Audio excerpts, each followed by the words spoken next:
con ustedes. Y ahora vamos a hablar de la otra gran empresa, la Armada, la Marina. Y ahí yo te comentaba que hay un nombre que estremece, ¿no? Que es la asbestosis, que era precisamente contaminación dentro de los propios barcos. Era el asesino silencioso de muchísima gente. Era un material illante que se utilizou tanto en construcción naval como en calquera outra cousa. As famosas uralitas era basicamente asbesto. Hai anos xa que non se pode usar, pero ainda estamos rodeados de asbesto por todos os sitios, non? É fundamentalmente un contaminante atmosférico, porque acabamos respirando e acaban os pulmóns. Por desgracia, hai moita xente en Ferrol que está padecendo esta enfermidade, ainda por riba, con difícil recoñecemento por parte das autoridades, é dicir, xente que está sufrindo, non porque colleron a enfermedade, por exemplo, porque exerceu determinada actividade polo seu gusto, sino no desempeño do seu traballo, tuvo que sufrir o contacto con asbestosis sin sabelo, con asbesto, perdón, sin sabelo, e ahora sufre esa enfermidade, non? Sí, na comarca de Ferrol é unha enfermidade demasiado común, ¿no? El que empezó esta lucha de la asbestosis precisamente y la denunció y lo quiso, lo llevó al Supremo incluso para que se considerara como podría ser toda la cuestión de los mineros y todo esto, fue el general Bernal, que precisamente se murió de un cáncer de pulmón provocado por esto. Era general de máquinas y él emprendió una lucha por lo menos de poner encima de la mesa todos los problemas que había tenido y la cantidad de afectados que estaban en gente que trabajaba en la Armada, sobre todo del ramo de máquinas, que estaba en contacto directo con todas estas cosas, ¿no? Sí, porque hai un problema de non recoñecemento desta... De momento non se reconoce. Yo no sé en este momento si se ha reconocido, están muy timoratos como todo, ¿no? Pero no terminan, yo creo que de dar eso. Ahora, ya hubo las primeras, ya ha habido las primeras indemnizaciones. Eu coñezo xente de construcción naval, hai unha plataforma incluso con xente de construcción naval afectada por esta enfermedade e non teñen fácil precisamente a defensa e o reconocemento desta enfermedade, máis ben todo o contrario. Bueno, le hemos dado un repaso al puerto como tal, el puerto de Ferrol, a Megasa, a Forestal, a Reganosa, a la Armada, a Navantia, y ahora nos quedan todas las industrias que en la ría vierten. Quedanos unha cousa co Porto Exterior. No Porto Exterior hai actividade de novo como que ocorre no Porto Interior, por eso antes comentaba. Está ben que isto leven ao Porto Exterior, pero tamén ten que ser en condicións que eviten o espallamento. Se eu teño descarga de carbón, descarga de chatarra, descarga de magnesita, descarga de todo tipo de materiais a aire libre e acaba no mar ou acaba nos montes dos arredores, estamos nas mismas. As cousas, aparte que hai traballadores que están sufrindo todos os días. Acabamos de falar das asbestosis, unha persona que está facendo o seu traballo ten que facer o seu traballo, non ten por que condicionar a súa saúde ao desempeño do seu traballo. Entonces, hai que evitar este tipo de cousas e hai formas para facelo. É máis caro, claro, é máis caro no momento, pero a larga é máis barato. Ainda que só se mirara o aforro en sanidade, xa valía a pena. Pero sempre pensando na saúde das persoas, que vale moito máis que calquer gasto en... ¿Y en este momento las instalaciones del puerto exterior contemplan todas estas... No, se fai a descarga ao aire libre, está todo ali, montóns, non hai. Igual. Sí. Pero, por ejemplo, el carbón, ¿se hace al aire libre? O carbón se fai ao aire libre, sí. Oye, pero qué curioso, porque si en el puerto carbonero, que ahora mismo es donde tienen los eólicos y todo eso, había como una especie de silo enorme donde hacían las descargas a través de eso, ¿no? No, había unha pantalla hacia o suroeste. Era solo pantalla? Sí, unha pantalla, unha especie de V, non? Hacia o suroeste que cubría dos ventos máis importantes en inverno, os temporais que viñen do suroeste. Pero, por exemplo, de cara ao nordés non estaba coberto. Os ventos predominantes no verán, que son de nordés, hacia aí non estaba coberto. Eso non, o sea, era unha pantalla nada sí, máis. Es decir, situada en unha habitación, pero con solo dúas paredes, ¿no? Sí. Y en el puerto exterior tú me dices que no hay ni siquiera la pantalla. O sea, ahí, ala, que vaya el... Como non se ve. Pero siempre como non se ve... Claro, como non se ve. Claro, es verdad. Pues ya ven ustedes, como no lo vemos, pues a ver lo que nos estamos tragando. Y ahora tenemos los diferentes vertidos de las diferentes industrias más pequeñitas que hay en la ría. Por ejemplo, tú me contabas que, por ejemplo, el Hospital General, ¿cómo era la cosa? Hospital Xeral, o Juan Cardona, que está ali en Caranza, está conectado a rede de saneamento. Na praia de Caranza hai unha tubaxe de vertido xusto ao lado da capela, hai unha pequena capela ali, capela de Santa María de Caranza, sale un tubo, e outro está no medio da praia, bueno, no medio, no extremo máis hacia a Península de Montón, e se sale directamente na praia. É dicir, hai que ter en conta que no hospital está xente enferma que utiliza os servicios sanitarios, os servicios como calquera outra persona, e todo iso vai parar a praia. E na praia, non ten máis que ir calquera ali a mirar, hai xente, hai nenos pequenos bañándose. Entonces, a mí me parece... Pero tú dices que está conectado a la red de saneamiento. Sí, sí, sí. Entonces, ¿no debería de tener esos vertidos directamente al agua? Pero a red de saneamiento verte directamente a mar. Non bueno, hai... claro, estamos igual, claro. Tienes razón. Es que para eso están haciendo ahora el a red de saneamiento verte directamente a mar. De todas maneiras, con respecto a nova rede de saneamento, é dicir, ao que é a depuradora, hai que ter en conta que é unha rede de saneamento no que non hai separativas, é dicir, vai mezclado aguas pluviais e aguas fecais.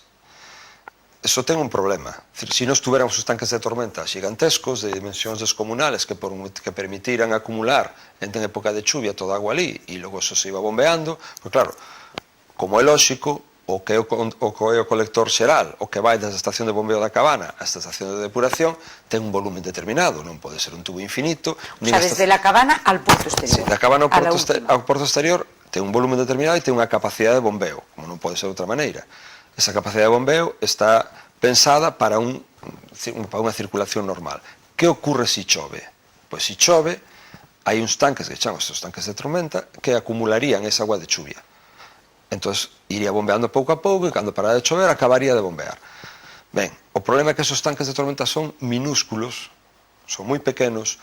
Esos tanques de tormenta, aparte, teñen unha zona de desborde que normalmente está a media altura do tanque, e no mesmo estudio do proxecto se fala de un número de vertidos ao ano moi elevado que estamos falando de cerca de 100 vertidos. Entonces, se nós temos os tanques moi pequenos e non temos separativa de aguas, o que vai ocurrir cada vez que chova, de novo, van ir esas aguas fecais ao mar. Porque, claro, no tenemos capacidad para que non hai capacidade para bombear. Ainda que a tuvéramos, tamén sería totalmente ilóxico, non? Porque se tiñe unha depuradora, que unha estación de bombeo, que costa o seu diñeiro, porque son bombas eléctricas, hai que pagalo. E unha estación de depuración que costa o seu diñeiro manter e facer funcionar, que sentido ten que eu envíe agua de chuvia totalmente limpa a depurar? Non ten sentido ningún. Vamos a ver, ¿y eso nos pasa a nosotros porque somos así de originales o en los demás sitios donde se depura? Por ejemplo, tú me hablabas del saneamiento de la ría de Bilbao. A ver, por Europa adiante... ¿Por Europa van las fecales unidas a las pluviales? No, por Europa adiante fecais e pluviales se separan. E aparte hai unha normativa en construcción xa que obliga a separación. Calquer vivenda que se faga nova ten que ir por conductos diferentes, todo ten que ir separado. Bien.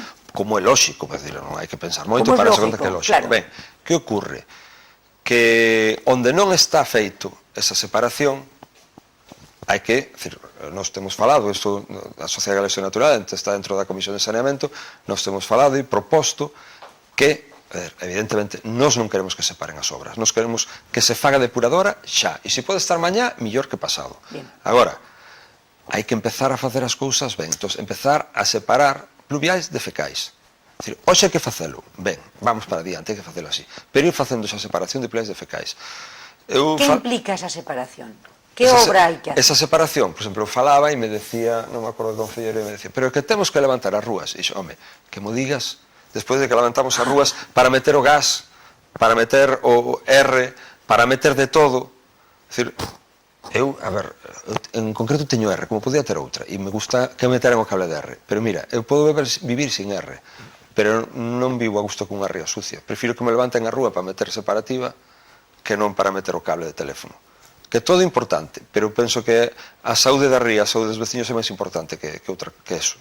E eso sería yendo por unha tubería las pluviales e por outra tubería las fecales. Normalmente o que se fai, en Francia utilizan un modelo que o que fai é recoller os primeiros entre 10 minutos e media hora de chuvias. Por que?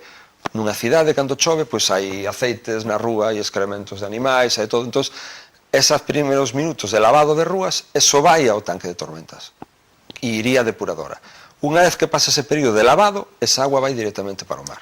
Agora temos que ter en conta que unha ría non é o mar, non é o océano, unha ría ten agua de mar, pero tamén ten aportes de agua dulce, e estaríamos roubando esos aportes de agua dulce, esos aportes de chuvia que son normais, que os necesitan os animais, as plantas que viven na ría para vivir, ¿no? Entonces os estamos quitando. Y eso, tú me decías que en Europa esto ya se está haciendo desde hace tiempo. En Europa é que non fan depuradoras con mezcla. No hacen depuradoras. Depuradoras van con separativas. Bien, y nosotros en cambio ahora mismo es que hemos retomado ese saneamiento, porque el saneamiento que se había hecho hace 10 o 12 años no ha valido para nada porque se quedó obsoleto, con lo cual todo lo que se invirtió entonces es como si se hubiera tirado al mar porque no ha valido para nada. Ahora es una nueva inversión, ya de hacer la inversión nueva, ¿por qué no se hace bien?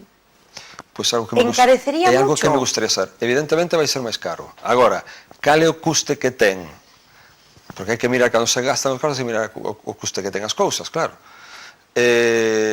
Si nós facemos unha depuradora que cada vez que chova van ir vertidos ao mar, hai que ter en conta, por exemplo, unha zona, antes falaba da ría máis contaminada de Europa, non? A enseada de Caranza é zona D, zona de exclusión. Eso quere decir que é unha zona, a zona esa en concreto, a enseada de Caranza... O sea, que non te puedes ni bañar. No, en concreto, a enseada de Caranza é a zona máis contaminada de Europa. Unha enseada onde está o conservatorio, onde está o auditorio, un paseo marítimo para que a xente pase... Pero así huele de mal. E vai haber aí, van verter aí o tanque de tormentas Esteiro 1, Esteiro 2, Caranza 1 e Caranza 2. 4 tanques de tormenta. 2 deles conectados ao que é o Río do Tronco, que o Río do Tronco, unha vez que empece a funcionar a depuradora, estaría limpo, entre que está entubado, estaría limpo, pero cada vez que chova, Esteiro 1, Esteiro 2, Caranza 1 e Caranza 2 van verter de novo a enseada de Caranza. La mezcla de las fecales y de las pluviales, claro, con lo cual como está saindo agora mesmo.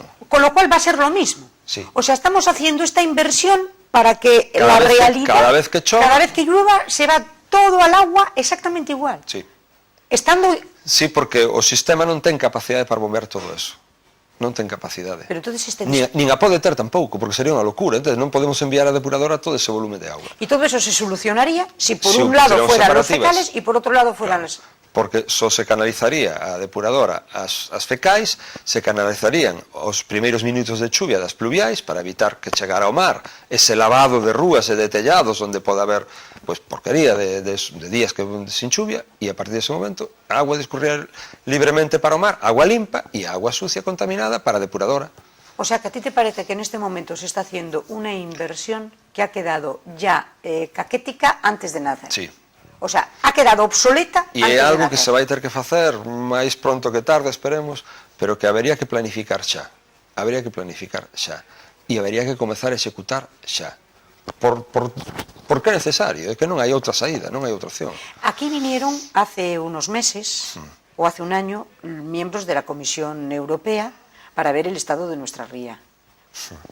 ¿Qué me tienes que contar de eso? Porque tuve a sorte de poder estar con eles e de falar. ¿Me perdonas un segundo que tenemos una llamada y ahora nos lo cuentas? Hola, buenas noches. Moi buenas noites, señores. O señor é unha sesión que estou vendo na televisión.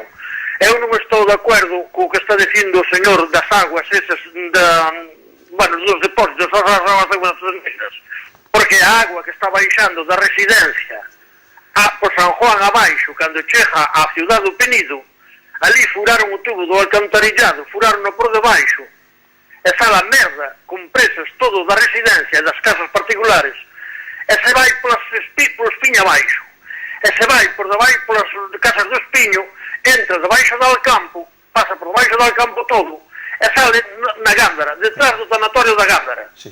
Entón non estou de acordo con eles. Esas son as obras que están facendo. Perdón. A ver si yo me entero, que lo que no está de acuerdo es con las obras que se están haciendo ahora. No, as que están facendo as que teñen feitas.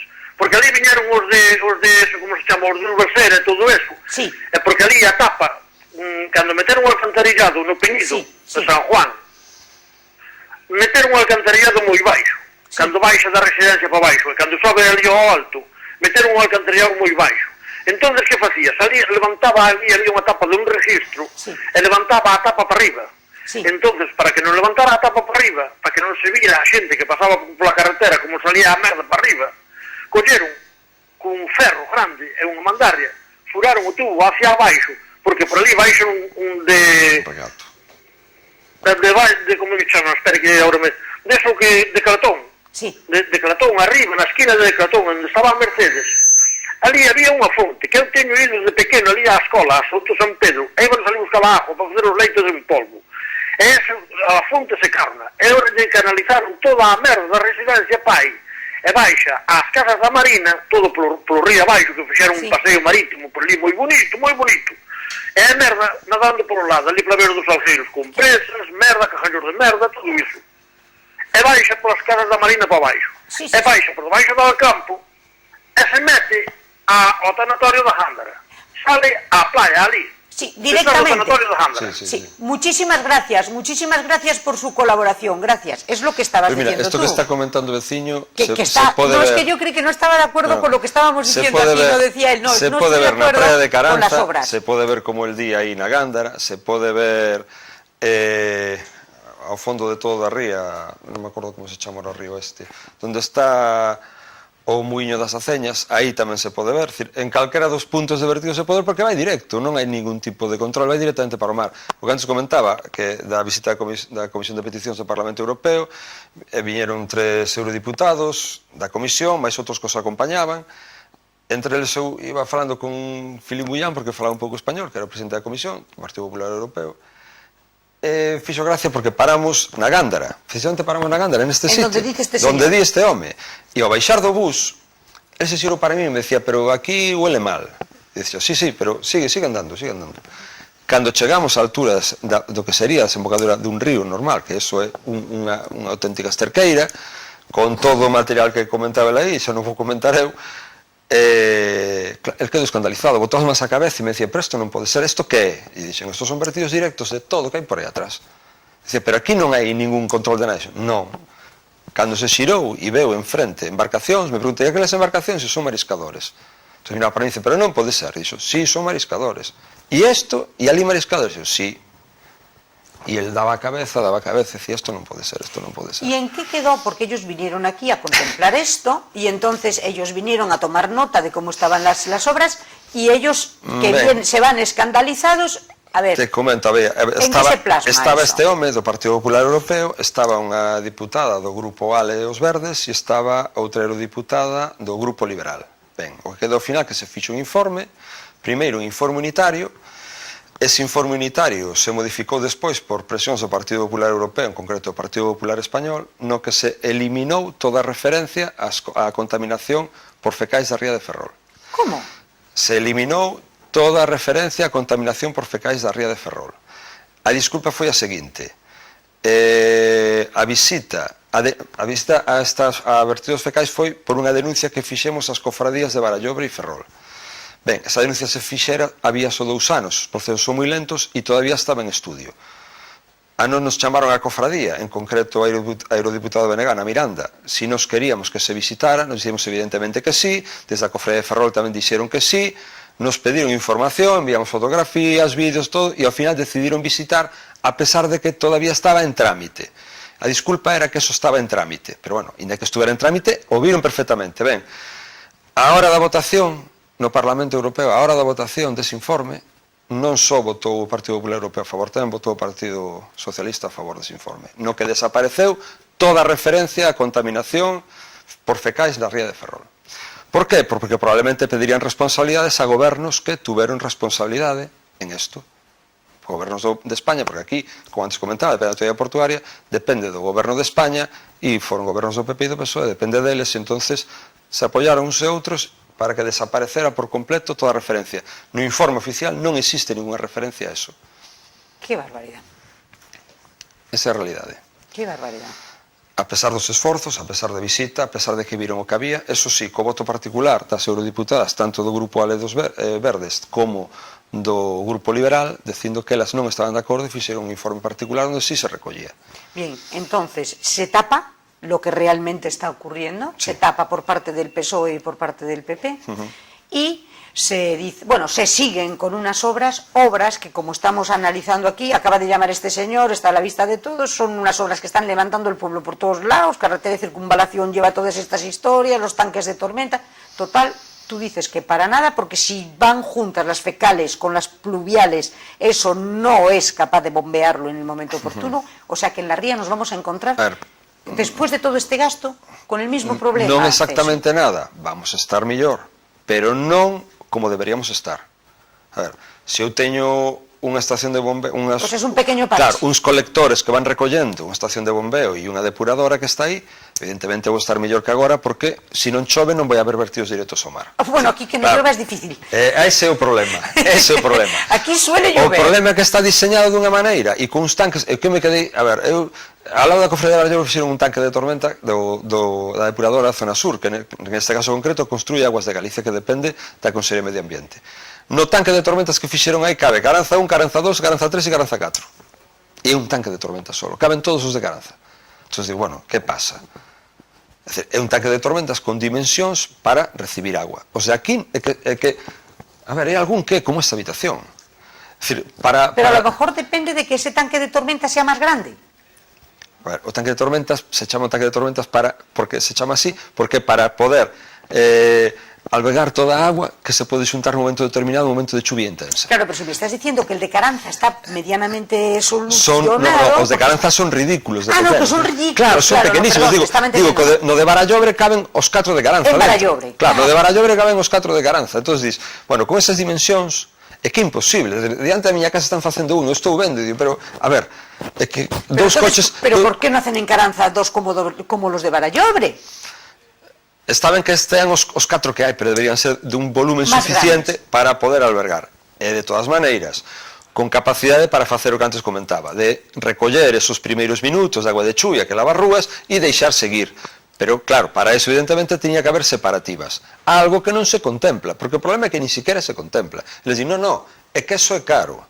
Pero, que é caro? Eso ou ter a ría como a temos? Acaso non é caro que casi 500 familias que viven da ría, familias de mariscadores ou de outra xente como a min, que traballo nunha cofradía, que vivan da ría, que desde o ano 2006 teñen prohibida a extracción de marisco de determinadas zonas ou que teñen que pasar por unha batea.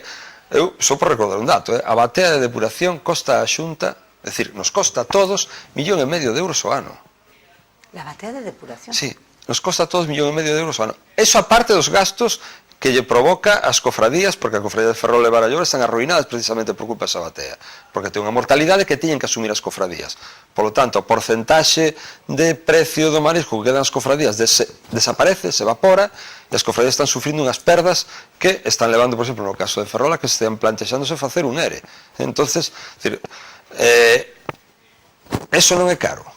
Eso non é caro, decir, e que o marisco tiña que pasar pola depuradora, que hubo un plan especial para a ría que costou unha burrada de millóns de euros, e seguimos con os bancos marisqueiros igual. Por que? Porque os bancos marisqueiros, evidentemente, non se poden recuperar se non hai depuración. Claro. Se non hai depuración, imposible. E se facemos un deseño da depuración pensando en cubrir o expediente e non realmente en recuperar a ría, ou non sei, ou pensando nas eleccións municipais, porque eu xa non sei en que pensan. Yo tampouco. Desde logo, en depurar a ría, se pensaran en depurar a ría, este plan de depuración comezaría por aí, por lo que están facendo agora, pero continuaría, tería que estar xa con outras cousas, como a facer as separativas. Esa que é fundamental. Fundamental, que sí. Eso es fundamental. Sí. Y entonces, por ejemplo, en este momento, el hombre el comisario europeo que mira la porquería que está vertiéndose a la ría y luego mira a los mariscadores, es que... Y hablábamos también de las industrias, todas estas industrias que están perjudicando tantísimo a la ría, pero es que la gran industria es la ría. Claro. Es que la ría, tú hablabas ahora de 500 personas. 500 familias. Pero en su día, una ría regenerada, ¿cuántos puestos de trabajo podía dar? A ver, hai que ter en conta que 500 familias están vivindo cos bancos marisqueiros que hai hoxe en día recoñecidos, que están, en algún caso, como o Banco das Pías, apenas un 20 un 30% da súa capacidade de produción. O sea, está moi bajo rendimiento. Porque están totalmente colmatados, cubertos de lodos, destruídos pola contaminación. Es decir, estamos falando de unha media que pode andar en torno ao 40% da capacidade de produción dos bancos. Con multiplicalo, é dicir, un 100%, xa teríamos 1.000 familias, ou algo máis. Pero que aparte temos unha parte importante da ría que antiguamente foron bancos marisqueiros, que ten en conta que os bancos marisqueiros son catalogados no último tercio do século pasado, pero nos anos 40 e 50 había bancos marisqueiros na ría que hoxe en día están totalmente destruídos por esta actividade, tanto industrial como vertidos de fecais, ¿no? e o efecto dos recheos. Se os bancos se recuperaran, é dicir, non só teríamos capacidade para absorber a todo o furtivismo, todos aqueles furtivos que en moitos casos van porque teñen que vivir, claro. porque teñen que vivir, non?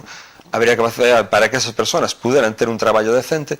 Poderíamos estar falando de mínimo 1000 familias, entre 1000 e 1500 familias que poderían vivir do traballo, do mar desta ría decentemente e como único traballo, sin ter outra actividade paralela, como único traballo. A mayores de lo que una regeneración supondría de cara al turismo, evidentemente, y de potenciar pues este puerto tan maravilloso que tenemos, que es el puerto de Ferrol, todos los de alrededor, con un puerto deportivo y con todo lo que eso generaría de actividad más limpia y amable y bonita, porque pero, no cabe duda. Había un lema da cidade de Ferrol que decía Ferrol a cidade da mar. Entonces, pero si temos o mar aí, pero estamos de costas a él, porque non? Porque temos que estar, porque o que comentaba antes, non é que cando baixa a marea tens que tapar o nariz, ¿no? Y eso no quiere decir que todas las mareas bajas tengan que oler así. El no, mar no tiene que oler mal, ¿verdad? O mar non ten que el mar tiene que oler a mar. A mar, pero no a porquería, no a marea baja, eso que decimos en Ferrol, es que huele, qué asco, huele a marea baja. No, no, vas por donde dices tú, por el auditorium en este momento,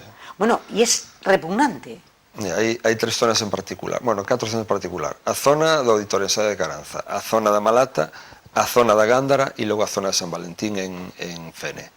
Son 3 zonas realmente que non podo respirar. No se puede respirar. Bueno, para que esa ría pudiera darle trabajo a esas 1500 personas, ¿qué se tendría que hacer?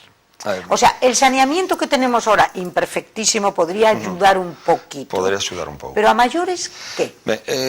A ver, como en todo, como cando es unha persoa enferma, non? Primeiro tens que eliminar o problema que causa a enfermidade. En este caso, son os vertidos, tanto industriais como vertidos fecais. Es decir, habería que eliminar vertidos industriais, polo tanto, exixir o cumprimento a rajatabla das normativas medioambientais no que son o funcionamento das industrias, as industrias que sean incompatibles con a actividade, con a vida normal dentro dunha ría, deberían estar fora da ría, nunca dentro.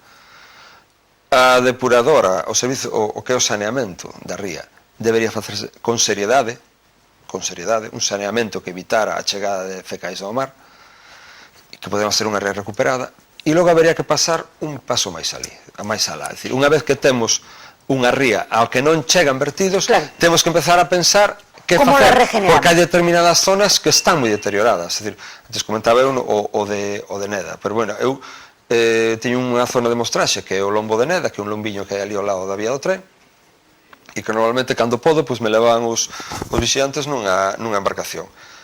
Eles sempre me avisan, faltan 2 horas para baixar o mar, temos que ir. Por qué? Porque é unha planeadora. Co mar baixo non pasa. Si en vez de ser un los lodos, en vez de ser un lodo tan blandiño como é fora duro, unha persona cunha marea baixa podería pasar desde a Gándara hasta Neda a pé, sin que lle pasara a agua máis arriba dos xeonllos. Porque tú me decías que antes había unha fábrica de velas e los barcos pasaban tranquilamente hacia arriba. Cando se construyen as pías son unha barreira.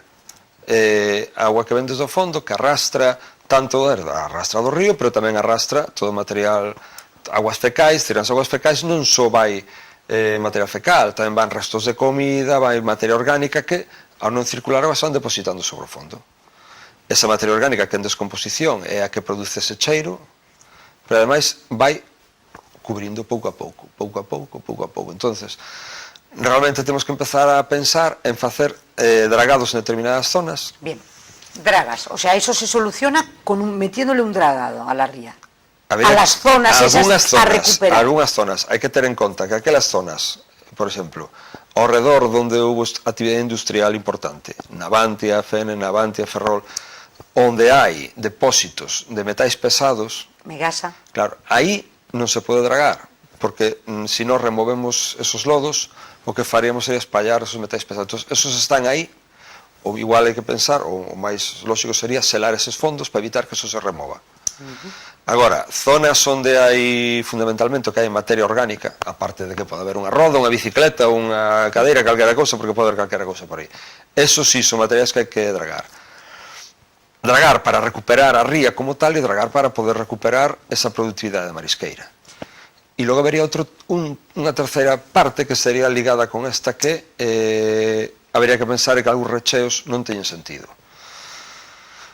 Por exemplo? Por exemplo, habería que pensar que algunha vez teremos un tren normal en Ferrol, ou deberíamos telo. Non é normal que teñamos un tren que se tarde 1 hora en chegar a Coruña, que hai só 2 trens ao día, non? Algo que é impensable nunha cidade con unha cantidad de habitantes que hai nesta zona. que non se entende, non pasa en ningún sitio. Eu me lembro, así, mira, por contarte, estaba en un instituto cando foi a Revolución Sandinista e falaban, salía un documental en Informe Semanal, e falaban que iban de León a Matagalpa, dúas cidades de Nicaragua, e decían que había 50 kilómetros e o tren tardaba unha hora. E eu decía, e aquí tamén, pero eso foi no 79, pero é que estamos no 2014 e o tren sigue tardando unha hora. Como é posible que en Europa pase eso, non? Pois, se se fai unha vía de tren normal, evidentemente, a ponte do tren que hai, ese recheo brutal que hai no fondo da ría, teria que desaparecer. E a Avenida das Pías, hai que ter en conta que non estamos no 97, non é cando descobriron Entrepecho contra a Avenida das Pías. A Avenida das Pías, lóxicamente, teria que ser como o trozo da ponte. Non poden ser 300 metros, tienen que ser 2 kilómetros de ponte de lado a lado que permitan a circulación da agua.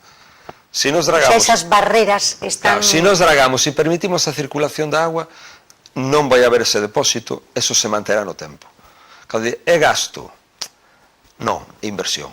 Inversión en futuro, inversión en saúde, inversión en... Porque ademais hai que ter en conta, son mil contribuyentes máis. Pero no, claro, es que sería, ya te digo, un centro de trabajo fenomenal. Claro. Pero tú cuando decías las pegas que le ponen a la ría de Ferrol para dragarla, me hablabas de un proyecto que hay ahora... a Baía de Pormán.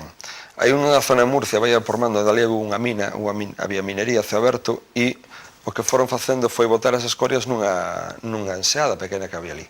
Total, que cubriron totalmente a enseada de material altamente contaminante, contaminación química, neste caso por minerais, non me acordo que eran, pero creo que unha delas era magnesio, bueno, había varios, eran de cobre, eran bastante contaminantes. Se constitúe unha asociación que presionou e ao final o Ministerio de Medio Ambiente vai facer unha inversión millonaria para recuperar toda esa zona, recuperar a enseada. Esa enseada de Pormán, o cal me parece perfecto, que é o que se debería facer en calquer outro sitio, non? Pero se o Ministerio de Medio Ambiente español é capaz de facer eso aí, porque non o pode facer aquí, que ademais de recuperala medioambientalmente, como van a facer en Pormán, recuperaría tamén económicamente, porque produciría a incorporación de novo de mariscadores a este traballo, non? A mí me parece que por lógica debería ser así, tendo en conta que tanto os murcianos como os ferrolanos pagamos impostos igual, tanto os galegos como os murcianos pagamos impostos igual, entonces, polo menos o mismo tratamento. Xa non pido tratamento especial, pero o mesmo. Sí, pero parece ser que en Ferrol tenemos as cosas mucho más complicadas que en ningún otro lado. Porque cuando es época de vacas gordas no nos hacen ni caso, y cuando es época de vacas flacas nos dicen que no hay dinero. Entonces nunca estamos, ¿verdad?, en ese momento. Pero tú lo ves, eres optimista, pesimista, realista. ¿Cómo ves el futuro de la ría? O sea, sabemos lo que hay que hacer, sabemos lo que se está haciendo, pero tú ¿cómo lo ves? Como profesional de esto y estando trabajando. A mí o que me preocupa cando me dicen quen é o responsable desto, e sempre digo os responsables son os veciños. A ver, aí, claro que hai responsables políticos que son os que deciden que aquí non se fai nada. Evidentemente, aquí hubo uns gobernos e son os gobernos que deciden se fan ou non. Pero tamén hai uns veciños e unhas veciñas que somos que temos que exixir a estes gobernos, tanto o goberno municipal como autonómico como central, que queremos isto limpo, que queremos isto que funcione, que queremos un porto decente, que queremos unha ría en condicións. Pero cando nos, calquera, convoca algo por isto, estamos catro. Sí. Entón dis, que o goberno non fai, pero o goberno para facer, e iso sabemos, para facer o goberno ten que sentir a presión, se non a sinte, non lo hace. Non o fai. E tú que crees, por que la gente está tan callada, tan tranquila, no protesta por estas cosas, se está dejando eso, la ría de Ferrol, porque luego en el petit comité tú hablas con la gente y te hablan de aquellas famosas tamburiñas, de aquellas maravillosas, ¿cómo se llama? Bueno, todo, porque la ría era un vergel, ¿no? A mí, desde luego, me cuenta mucho de las tamburiñas, y también de las viegas. Sigue habiendo zamburiñas, pero a lo mejor están en las zonas esas totalmente contaminadas. No, zamburiñas hai. A ver, nos en concreto que temos depuradora, vendemos zamburiñas e hai de zamburiñas da ría. Claro, non hai as que había hai 40 anos, pero hai zamburiñas. Eu creo que Ferrol ten un problema. A comarca de Ferrol ten un problema que é a excesiva dependencia do Estado, tanto pola Armada como por Navantia, non? Hai unha tendencia que é moi común a me teñen que solucionar isto. Eu cando me traballando un pouco por todos lados e tamén polo sur, Polo sur me refiro a Galiza, a Rías Baixas, a xente ali ten moita máis iniciativa a hora de defender cousas. Se teñen calquera problema se xuntan e van, pero porque teñen que facelo eles. Aquí como é que nos solucione Bazán ou que nos solucione Marina. Entonces, crea cierto pasotismo, hai un pouco de tendencia que me teñen que solucionar isto, e mentras non sexamos conscientes que isto temos que solucionar nós, e que depende do noso empeño, de que nos xuntemos e que sixamos aos gobernos que fagan o que teñen que facer. Nada máis. Claro, é que simplemente eso, non pedimos nada especial, que nos fagan o mismo que os demais. Non é máis. Pero además en beneficio de todos, pero claro, en beneficio de la comunidade. Lo que pasa é que aquí, claro... A mí me parece, por exemplo, un escándalo. Por exemplo, vou saber aso do convenio.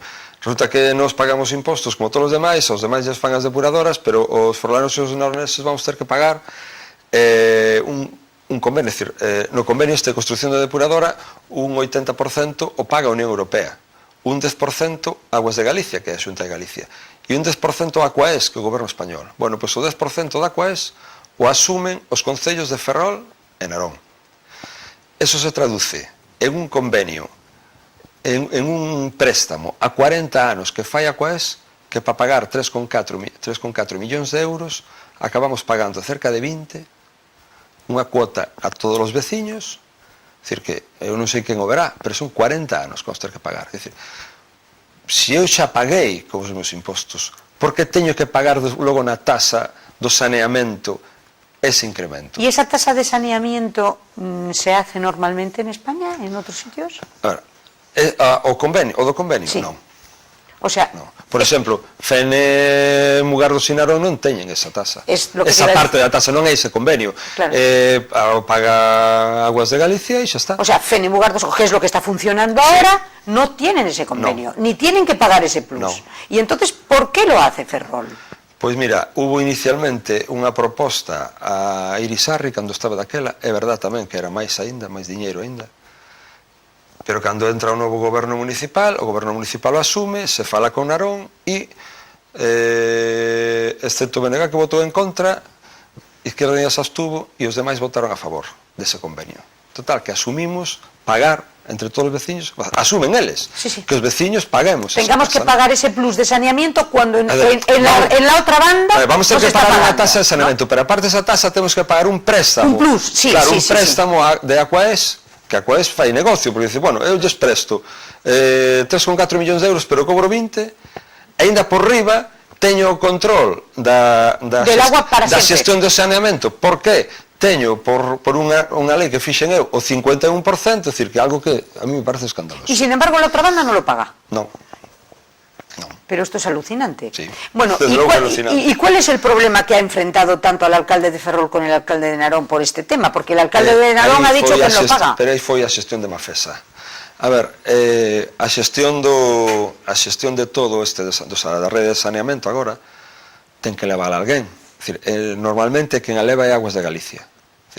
Un concello como Pontevedra leva Aguas de Galicia, na zona sur leva Aguas de Galicia, pero aquí, como entra tamén Aguas do Estado, que é Aquaes, decidiron que o Concello de Ferrol decidiu pola súa conta que o levara a Mafesa. O problema é que Mafesa, se for unha empresa pública, pero que non é unha empresa semipública, ou semiprivada, como queramos mirala, pero que depende do Concello de Ferrol, a parte pública do Concello de Ferrol. Entón o Concello de Narón lle di, bueno, eu tamén vou depurar aquí, algo terei que decir eu con respecto ao saneamento, a xestión do saneamento. Por que vai a encargarse unha empresa ferrolana da xestión do meu saneamento? Entón, o que lle din é que non están de acordo con a xestión de Mafesa. Y en este momento están las espadas en alto. Porque no se han puesto de acuerdo y están prácticamente, pero a tortas unos con otros. Sí. ¿En qué quedará todo? Pois non o sei, pero o lóxico sería que houbera un acordo previo á xudicación entre os concellos de Ferrol e Narón. Non que o concello de Ferrol axudique, porque evidentemente se hai este enfrentamento en que non hubo acordo previo. Evidentemente. Bueno, el tema es apasionante, podríamos estar hablando, yo creo que otra hora, pero se nos ha acabado el tiempo.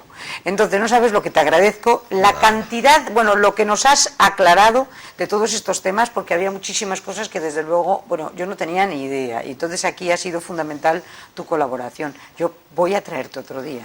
Nada, no hay problema. Me encantaría traerte el día en que estuviera ya la ría maravillosa. Ah, sí, a mí también, sí. ¿Verdad que sí? Sí, sí, pero creo que te voy a traer antes, para seguir combatiendo vale. Y por lo menos para poner encima de la mesa que los ferrolanos sepan en qué condiciones estamos. No los ferrolanos, los ferrolterranos. Sí. Muchísimas gracias, Ceci. De nada, y muchísimas gracias a todos ustedes y hasta el próximo miércoles.